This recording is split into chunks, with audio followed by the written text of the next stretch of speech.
हमारा आज का गंतव्य शांति निकेतन है।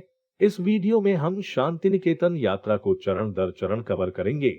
हम इस वीडियो को 6 चरणों में बांट रहे हैं। चलिए शुरू करते हैं। शांति निकेतन का इतिहास। शांति निकेतन भारत के पश्चिम बंगाल में बीरभूम जिले के बोलपुर उपखंड में बोलपुर शहर का एक पड़ोस है, जो कोलकाता से लगभग 152 किमी उत्तर में है। ये महर्षि देवेंद्रनाथ टैगोर द्वारा स्थापित किया गया था। बाद में उनके बेटे रविंद्रनाथ टैगोर द्वारा विस्तारित किया गया, जिनकी दृष्टि अब विश्व भारती के निर्माण के साथ एक विश्वविद्यालय शहर बन गई है। कैसे पहुंचे शांति निकेतन? हवाई संपर्क की कमी के कारण शांति निकेतन सीधे वायुमार्ग के माध्यम से नहीं पहुंचा जा सकता है। अगर आप हवाई जहाज से यात्रा कर रहे हैं तो आपको कोलकाता के अंतर्राष्ट्रीय हवाई अड्डे पर निर्भर रहना होगा। शांति निकेतन में रेलवे स्टेशन भी नहीं है, लेकिन बोलपुर का रेलवे स्टेशन शांति निकेतन के काफी पास है और इसे कनेक्टर स्थान के रूप में इस्तेमाल किया जा सकता है। शांति निकेतन में रोडवेज के माध्यम से एक उत्कृष्ट कनेक्टिविटी है, क्योंकि टैक्सी और बसें उपलब्ध हैं। और यदि आप कोलकाता से यात्रा कर रहे हैं तो आपको सियालदह या हावड़ा से बोलपुर के लिए ट्रेन लेनी होगी। इसमें अधिकतम 3 घंटे लगेंगे। ट्रेन डिटेल्स जो आप डिस्क्रिप्शन में पा सकते हैं। रोड से जा रहे हैं तो कोना एक्सप्रेसवे के वे से 4 घंटे लगेंगे। कोलकाता से शांति निकेतन की डिस्टेंस भी रोड से 163 किलोमीटर। एक्सप्रेसवे होने के कारण सड़क की स्थिति बहुत अच्छी है। और अगर आप बस से जाना चाहते हैं, एस्प्लेनेड से बोलपुर के लिए शांति निकेतन की बसें भी उपलब्ध हैं। बस डिटेल के लिए कृपया वीडियो डिस्क्रिप्शन देखें। शांति निकेतन घूमने का सबसे अच्छा समय। शांति निकेतन शांति का निवास मानसून और सर्दियों के दौरान, यानी जुलाई और फरवरी के बीच सबसे अच्छा दौरा किया जाता है। उन दिनों के अलावा जब भारी बारिश होती है, हल्की बौछारों के साथ जलवायु में बादल छाए रहते हैं, जिससे पश्चिम बंगाल की समृद्ध संस्कृति का पता लगाने के लिए एक अच्छा समय बन जाता है। मौसम पूरे दिन आराम से ठंडा रहता है, जिससे पर्यटक सुंदर निवास के हर पहलू का पता लगा सकते हैं, चाहे घर के अंदर हो या बाहर। कुछ लोग वसंत के संक्रमणकालीन मौसम के दौरान भी यात्रा करना चुन सकते हैं, जो मार्च में होता है। अप्रैल और जून के बीच गर्मियों का मौसम पर्यटकों के लिए अनुशंसित नहीं है, क्योंकि इस क्षेत्र में उच्च तापमान का अनुभव होता है, जिससे यह वर्ष का सबसे सुविधाजनक समय बन जाता है। बसंत उत्सव के दौरान या पौष मेले के दौरान शांति निकेतन बोलपुर में कहाँ ठहरे, ये एक बड़ा सवाल है। इस वीडियो में आप बोलपुर शांति निकेतन में होटल, रिसोर्ट, लॉज और गेस्ट हाउस के बारे में जानकारी प्राप्त कर सकते हैं। होटल के सीधे संपर्क नंबर या फोन नंबर और रेट्स अवेलेबल है। कृपया इस वीडियो का डिस्क्रिप्शन देखें।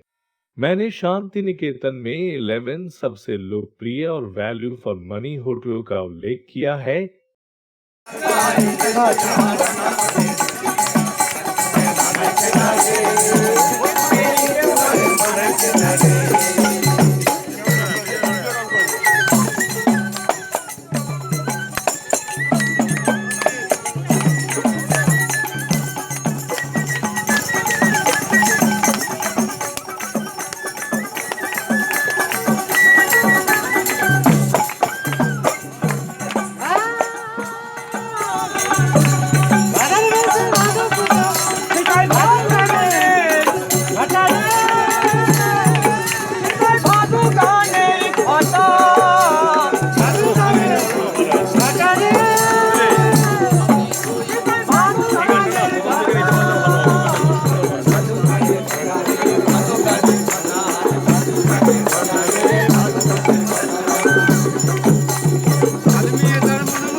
शांति निकेतन में सबसे लोकप्रिय पर्यटन स्थल। कोई मेला शांति निकेतन में एक बहुत लोकप्रिय मेला है। इस मेले में आने के लिए दूर दूर से लोग और यहाँ तक कि विदेशी पर्यटक भी भारी संख्या में आते हैं। मेले का आयोजन पेड़ों की छाया में आसमान के नीचे किया जाता है और बोलपुर में घूमने के लिए सबसे अच्छी जगहों में से एक है। इस मेले में विभिन्न प्रकार के कलाकार भाग लेते हैं, जमीन पर अपने स्टॉल लगाते हैं। हाथ से बने सामानों की एक विस्तृत विविधता है, जो आपको हाथ से बनी नोटबुक से लेकर पुरुषों और महिलाओं के लिए झुमके और कपड़ों से लेकर बच्चों के लिए वन उत्पादों से बने कई खिलौनों तक मिल सकती है। यहाँ वन उत्पादों से बने घरेलू सजावट के सामानों की एक विस्तृत श्रृंखला भी प्राप्त कर सकते हैं। इनके अलावा बांस से बने विभिन्न प्रकार के फर्नीचर यहाँ उपलब्ध हैं।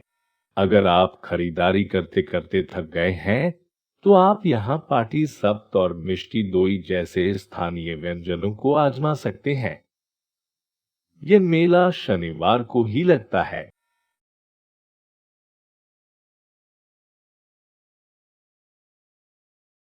प्रार्थना कक्ष विश्व भारती विश्वविद्यालय के परिसर में स्थित है। यह बोलपुर की सबसे खूबसूरत जगहों में से एक है। उपासना घर बेल्जियन ग्लास से बना है। यह ऐसी मीठ 21 लाख खूबसूरत इमारत है जो आपको इसकी सुंदरता से मदहोश कर देगी। उपासना घे को लोकप्रिय रूप से कांच मंदिर के रूप में जाना जाता है, क्योंकि इसकी दीवारें कांच से बनी हैं और हर तरफ संगमरमर की सीढ़ियां बनी हैं, जो इसे बोलपुर में घूमने के लिए सबसे खूबसूरत जगहों में से एक बनाती है। आगंतुकों को इमारत देखने की अनुमति है, लेकिन केवल बुधवार को छोड़कर सप्ताह के हर दिन बाहर से। इसे रविंद्रनाथ टैगोर के पिता द्वारा वर्ष 1863 में बनाया गया था। शाम को सेवाएं दी जाती हैं, जिसके दौरान प्रार्थना कक्ष के चारों ओर मोमबत्तियां जलाई जाती हैं। इस अवधि में इमारत मोमबत्तियों की टिमटिमाती रोशनी में छा जाती है और जो दृश्य मिलता है वह वास्तव में अद्भुत होता है। प्रार्थना कक्ष चारों ओर से बगीचों से घिरा हुआ है। ये सुव्यवस्थित उद्यान रंग बिरंगे फूलों से खिलते रहते हैं। इस स्थान को कविगुरु रविंद्रनाथ टैगोर का निवास स्थान कहा जाता है। कई पर्यटक इस स्थान पर आते हैं, जो वास्तव में बोलपुर में घूमने के लिए सबसे प्रसिद्ध स्थानों में से एक है, और आपको इसे देखने का अवसर नहीं चूकना चाहिए। यह आपको कविगुरु रविंद्रनाथ टैगोर के जीवन की एक झलक देगा। इस जगह का निर्माण वर्ष 1863 में रविंद्रनाथ टैगोर के पिता ने करवाया था। उनका नाम महर्षि देवेंद्रनाथ टैगोर था। ये एक विरासत स्थल है, जिसे अधिकारियों द्वारा बहुत अच्छी तरह से संरक्षित किया गया है। इस जगह ने विभिन्न रूपों में रविंद्रनाथ टैगोर की यादों को संजोया है। इसने उनके साहित्यिक कार्यों के साथ साथ उनके द्वारा प्रतिदिन उपयोग की जाने वाली वस्तुओं को संरक्षित किया है। इनके अलावा इस स्थान पर रविंद्रनाथ टैगोर द्वारा जीते गए अधिकांश पुरस्कार और प्रशंसाएं हैं। यह स्थान रविंद्रनाथ टैगोर के जीवन के बारे में विभिन्न प्रकार की जानकारी के साथ उनके जीवन का विस्तृत दृश्य प्रस्तुत करता है। पौष मेला हर साल आयोजित किया जाता है, क्योंकि इस समय महर्षि देवेंद्रनाथ टैगोर ने ब्रह्मों को अपनाया था। यह हर साल पौष महीने के 7वें दिन आयोजित किया जाता है और बोलपुर में घूमने के लिए सबसे प्रसिद्ध स्थानों में से एक है। मेला भूमि के एक बड़े टुकड़े में फैला हुआ है। देश भर से लोग और यहाँ तक कि बहुत सारे विदेशी भी इस जगह पर आते हैं। व्यापक रूप से लोकप्रिय मेला खेल में बड़ी संख्या में दुकानें हैं, जो हाथ से मुद्रित कपड़ों से लेकर घर की सजावट की वस्तुओं और कृत्रिम गहनों से लेकर वन उत्पादों से बने लेखों तक की एक विस्तृत विविधता बेचती हैं। खरीदारी के लिए बहुत सारे विकल्पों के साथ इस जगह पर पेश किए जाने वाले व्यंजनों की एक लंबी सूची है। डोमिनो जैसी अंतर्राष्ट्रीय खाद्य श्रृंखलाओं से लेकर लोकप्रिय स्थानीय व्यंजनों तक आप अपनी भूख को शांत करने के लिए कई प्रकार के आइटम प्राप्त कर सकते हैं। खरीदारी के शौकीन लोगों के लिए ये जगह खरीदारी के लिए स्वर्ग है। यह स्थान पश्चिम बंगाल का एक बहुत ही लोकप्रिय पर्यटन स्थल है। ऐसा कहा जाता है कि रविंद्रनाथ टैगोर के पिता महर्षि देवेंद्रनाथ टैगोर ने इस स्थान को अपने ध्यान स्थान के रूप में इस्तेमाल किया था। महर्षि देवेंद्रनाथ टैगोर एक बहुत ही महान विद्वान थे जो इसे बोलपुर के ऐतिहासिक स्थलों में से एक बनाते हैं। वे मध्यस्थता के विचार के साथ साथ आत्मनिरीक्षण में भी विश्वास करते थे। उनके अनुसार ये दो चीजें ही व्यक्ति की सफलता की कुंजी है। विश्वविद्यालय के छात्र इस जगह को बहुत सम्मान से देखते हैं। यहाँ के छात्र भावनात्मक रूप से इस जगह से जुड़े हुए हैं क्योंकि विश्वविद्यालय के स्नातकों को सप्तपर्णी वृक्ष की एक शाखा से सम्मानित किया जाता है जिसे छतिमतला में देखा जा सकता है। प्रार्थना कक्ष भी बहुत दूर नहीं है और पास में ही स्थित है। यह विशेष स्थान विश्वविद्यालय के छात्रों द्वारा बहुत पवित्र माना जाता है। यह अत्यंत पवित्र मंदिर शांति निकेतन शहर से लगभग 7 किलोमीटर की दूरी पर स्थित है और बोलपुर में घूमने के लिए सबसे लोकप्रिय स्थानों में से एक है। आप यहाँ ड्राइव कर सकते हैं या आप चाहें तो साइकिल से यहाँ पहुंच सकते हैं। भारत के इस हिस्से में साइकिल चलाना बहुत लोकप्रिय है। लोगों की एक बड़ी आबादी यहाँ काम करने या पढ़ने के लिए साइकिल चलाना पसंद करती है। यहाँ तक कि यात्रा आंखों और आत्मा दोनों को सुकून देती है। ऐसे गांव हैं जिन्हें आपको पार करना होगा और ऐसे खेत हैं जिन्हें आप देखेंगे। यहाँ रास्ते में अर्धग्रामीण भारत की सुंदरता देखने को मिलेगी। यहाँ पहुंचने पर यहाँ एक छोटा सा मंदिर है। कहा जाता है कि यहाँ रहने या यहाँ आने वाले लोगों के दिलों में इस जगह का बहुत डर है। आप चाहे तो अपने परिवार के साथ सुखद दिन पर कंकलताल की यात्रा की योजना बना सकते हैं। आपके पास एक अच्छा समय होना निश्चित है। यह भारत के 51 शक्ति पीठों में से एक है। पौराणिक तथ्यों के अनुसार सती देवी का कंकाल यहीं गिरा बताया जाता है। यह परिसर आपको कविगुरु रविंद्रनाथ टैगोर की स्मृति गली में ले जाएगा। इनमें से एक जगह है जो बहुत लोकप्रिय है, उदय। यह वही जगह है जहां रविंद्रनाथ टैगोर रहते थे। ये इमारत हेरिटेज है। इसकी सबसे अच्छी बात यह है कि अधिकारियों ने इसे काफी अच्छे से बनाए रखा है। कुछ अन्य स्थान जो आपको देखने चाहिए वे हैं श्यामली या लोकप्रिय रूप से मिट्टी की झोपड़ी, तुनाशा और उदची जैसे अन्य स्थानों की भी यात्रा कर सकते हैं। ये स्थान बगीचों से घिरे हुए हैं और मजे की बात यह है कि रविंद्र भवन संग्रहालय पास में ही है। इनमें से किसी न किसी घर में रविंद्रनाथ टैगोर रहते थे। इस दौरान राम किंकर बैच के मूर्तिकारों को वहां ले जाया गया। ये बोलपुर में देखने के लिए सबसे लोकप्रिय स्थानों में से एक है। आप यहाँ कैमरा या हैंड रिकॉर्डर नहीं ले जा सकते। अमर कुटीर ने भारत में स्वतंत्रता आंदोलन में एक प्रमुख भूमिका निभाई। स्वतंत्रता आंदोलन के कार्यकर्ता 1922 में अमीर कुटीर में रुके थे। आज अमर कुटीर एक सहकारी समिति है जहां स्थानीय कला और शिल्प को बढ़ावा दिया जाता है।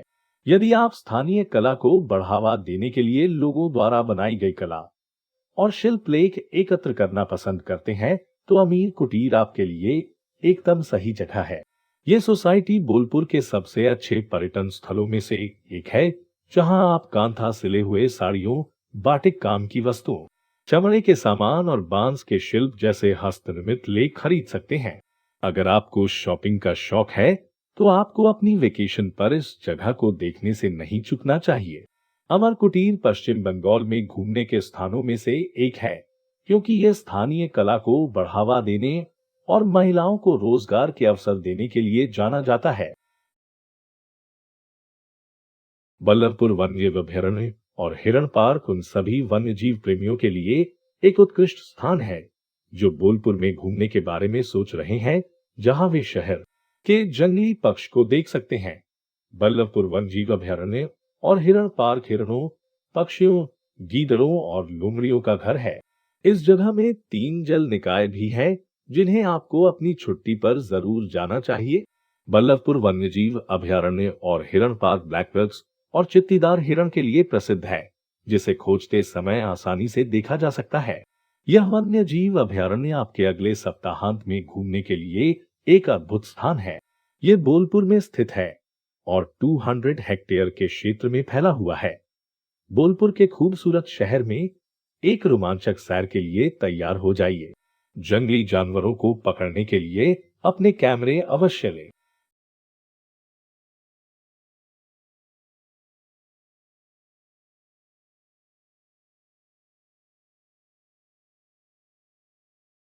तो बोलपुर में घूमने और गुरुदेव रविंद्रनाथ टैगोर के बारे में अधिक जानने के लिए ये कुछ बेहतरीन स्थान हैं। तो इसी के साथ हमने बोलपुर के कुछ प्रमुख स्थानों को कवर किया है। अलावा आप उस जगह भी जा सकते हैं जहां इंदिरा गांधी रहती थी। जैसे ही उन्होंने विश्व भारती से अपनी पढ़ाई पूरी की, लोगों ने उनकी यादों को भी संजोया है। ये जगह बहुत ही शांत और शांतिपूर्ण है और शहर की अराजकता से बाहर आने में आपकी मदद करेगी। अगर आप प्रकृति, इतिहास और खुद के साथ कुछ क्वालिटी टाइम बिताना चाहते हैं, तो पश्चिम बंगाल की सैर करें और मजे करें। कृपया कमेंट करें, लाइक करें, शेयर करें और सब्सक्राइब करें अगर यह वीडियो आपके लिए हेल्पफुल है। Thanks for watching Sameer the traveller.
ভ্রমণ করে